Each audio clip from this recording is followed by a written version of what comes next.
بچیوں سے خاص طور پہ کہتا ہوں کہ چپ رہنا سیکھ کے جاؤ. میں درد سے کہہ رہا ہوں، میرے ملک میں سسرال ظالم ہے، سخت ہے، بد اخلاق ہے.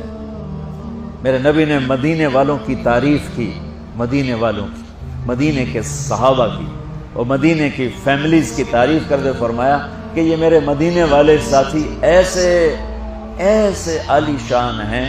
کس بات پہ عالی شان ہیں؟ کہ تہجد بہت پڑھتے ہیں، نفل بہت پڑھتے ہیں، جہاد بہت کرتے ہیں، تبلیغ بہت کرتے ہیں، ذکر بہت کرتے ہیں، تلاوت بہت کرتے ہیں. نہیں، سنو غور سے. فرمایا یہ میرے مدینے والے صحابہ یہ اتنے عالی شان ہیں، جب یہ کسی کی بیٹی کو لے آتے ہیں ڈولی میں ڈال کے تو آنے والی بچی کو ذرہ برابر احساس نہیں ہوتا ماں باپ کے گھر میں ہوں یا سسرال کے گھر میں. اور میں بچوں درد سے کہہ رہا ہوں، میرے دیس کا سسرال بہت سنگ دل ہے، بہت سخت ہے، شریعت کا پتہ نہیں ہے. یہ ہمارا جوائنٹ فیملی سسٹم بہت بڑی نعمت تھا، جب ایک دوسرے کا تعاون تھا، محبت تھی اور ایک دوسرے کو آگے بڑھاتے تھے. اب یہ مصیبت بن گیا ہے کہ اخلاق اچھے نہیں ہیں، زبان کا بول تیر کی طرح، چھری کی طرح، تلوار کی طرح کاٹ رہا ہے.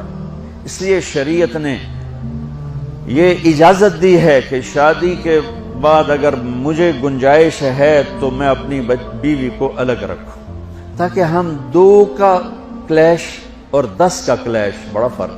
2 کے کلیش کو حل کرنا آسان ہے اور 10 کے کلیش کو حل کرنا مشکل ہو جاتا ہے. اور خواہ مخواہ کے کلیشز جو زندگی برباد کر دیتے ہیں. جس بچی نے میری نسل کو پالنا پڑھانا اور بڑھانا ہے، اسی کو میں تانے دے کے جو اس کے پیٹ میں پرورش پا رہا ہے وہ تو پیدا ہوتے ہی نفسیاتی مریض ہوگا. چونکہ ماں پر جب ایسے پریشر پڑیں گے وہ پریشر بچے پر جائیں گے.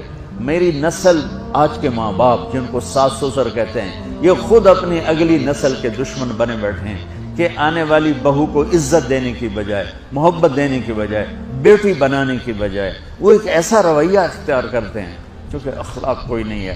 وہ سڑ کڑ مرتی ہے نہ جیتی ہے. مشرق کی بیٹی ہے، گھٹ گھٹ کے مر جانا ان کی صفت ہوتی ہے. تو وہ جو پیٹ میں بچہ پروان چڑھ رہا ہوتا ہے وہ پیدائشی نفسیاتی مریض بن کے پیدا ہو رہا ہوتا ہے کہ ماں کی ساری ٹینشن وہ اس کے اندر جا رہی ہوتی.